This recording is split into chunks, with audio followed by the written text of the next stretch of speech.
Chegando aqui hoje, nessa sexta-feira, dia 27, desejando a você um dia de paz, de alegria, de produção, que você hoje possa rezar, que você hoje possa se aproximar mais de Deus e que nós todos possamos ser melhor do que ontem. Ontem nós pecamos, ontem nós erramos, mas hoje vamos tentar pecar menos, errar menos.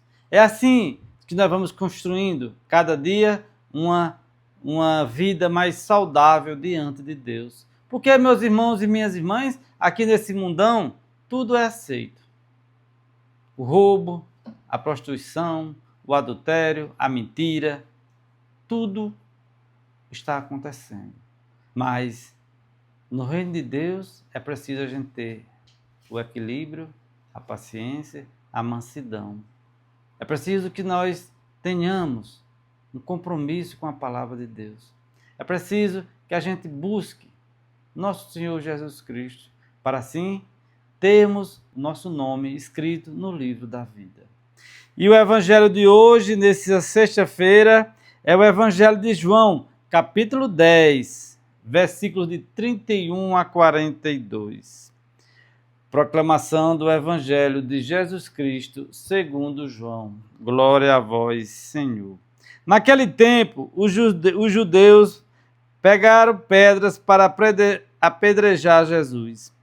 E ele lhes disse: por ordem do Pai, mostre-vos muitas obras boas. Por qual delas me quereis apedrejar? Os judeus responderam: não queremos te apedrejar por causa das obras boas, mas por causa da blasfêmia, porque, sendo apenas um homem, tu te fazes Deus. Jesus disse: acaso não está escrito na vossa lei?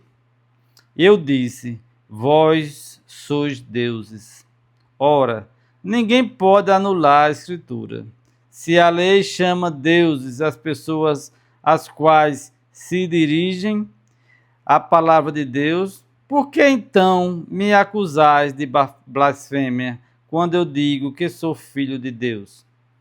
Eu, a quem o Pai consagrou e enviou ao mundo. Se não faço as obras do meu Pai, não acrediteis em mim.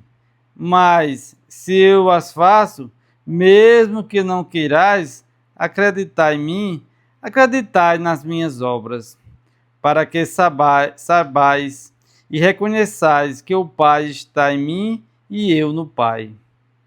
Outra vez procuravam prender Jesus, mas ele escapou das mãos deles. Jesus passou para o outro lado do Jordão e foi para o lugar onde antes João tinha batizado. E permaneceu ali. Muitos foram ter com ele e diziam: João não realizou nenhum sinal, mas tudo o que ele disse a respeito desse homem é verdade. E muitos ali acreditaram nele. Palavra da salvação. Glória a vós, Senhor. Vejam, meus irmãos e minhas irmãs, que no evangelho de hoje vem mostrar para nós aquele que fala a verdade, aquele que busca seguir o evangelho, aquele que faz a vontade de Deus, muitas vezes é perseguido, muitas vezes é apedrejado. E aqui eu não falo de pedras, né? Aqui eu falo de pedras que saem da boca dos outros. A nossa língua, às vezes, funciona como uma mão que atira pedras nos outros. Nós, muitas vezes, deixamos de ver as qualidades, as obras das pessoas bem-intencionadas para vermos o defeito. Aqui também acontecia com Jesus. Não acreditavam nele, não respeitavam as obras, os milagres de Jesus. Queriam sempre um jeito de atacá-lo, de matá-lo, de prendê-lo. E até hoje é assim, meus irmãos e minhas irmãs. Quantos governos, quantos homens da lei, quantas autoridades fogem da verdade por causa da corrupção, por causa do dinheiro. Quantas vezes a justiça deixa de ser feita porque a verdade perde para a corrupção. Aqui também acontecia isso. Os judeus tinham medo de perder a oferta do templo, porque Jesus estava pregando a verdade. Os judeus tinham medo de perder o direito sobre a fé do povo, porque Jesus pregava a verdade. Os judeus tinham medo de perder aquela status que eles tinham de homens santos, mas de santos não tinham nada. Então vejam, meus irmãos e minhas irmãs, que no evangelho de hoje acontece o que acontecia, o que acontece até hoje. Muitos que têm boas ideias, boas intenções de melhorias para o povo, de trazer a verdade, de trazer os mandamentos, não tem vez nem tem voz.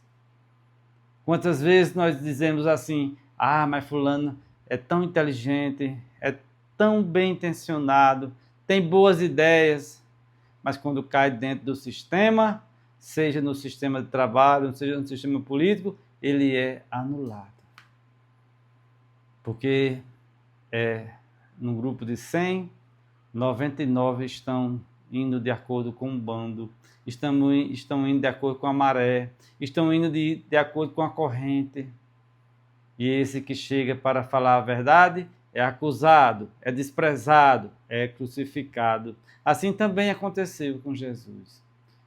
O povo daquele tempo, os mestres da lei, os fariseus e muitos outros, tinham medo de Jesus, porque ele veio para fazer a revolução desarmada. Ele veio trazer a verdade e o amor. E isso incomoda muita gente até hoje.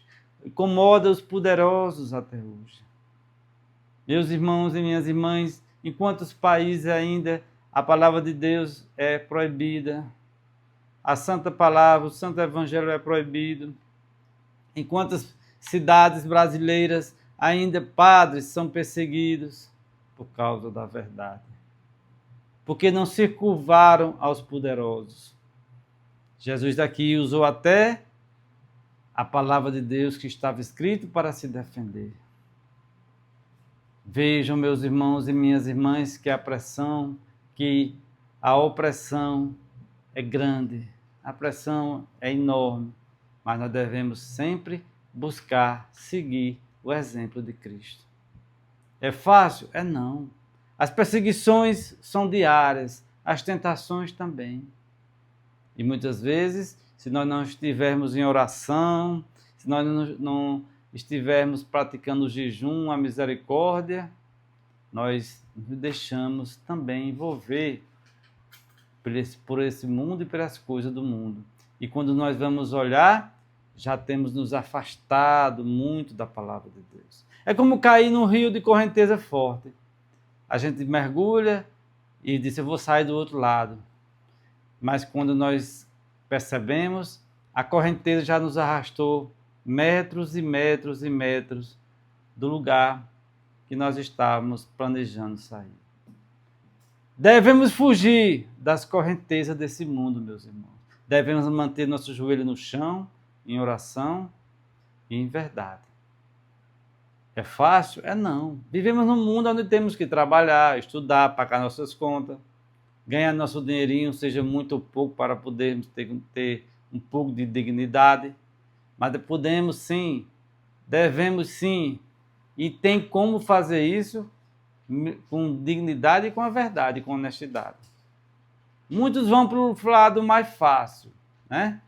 Mas o lado fácil é que começa uma abertura muito grande, é igual um funil. No começo é largo, é bom, é espaçoso, mas com o tempo vai afunilando. E quando percebemos, já estamos num grande abismo, num grande imprensado, que não vemos muita saída. E a palavra de Deus diz, quando a porta se fechar, aqueles que ficarem na escuridão, ali haverá choro e ranger de dentes, e não poderemos fazer mais nada. Tiremos nossas conclusões. Deixe seu like, inscreva-se no canal, compartilhe esse vídeo, ative o sininho de notificações. Seja um dizimista. Que Deus nos abençoe.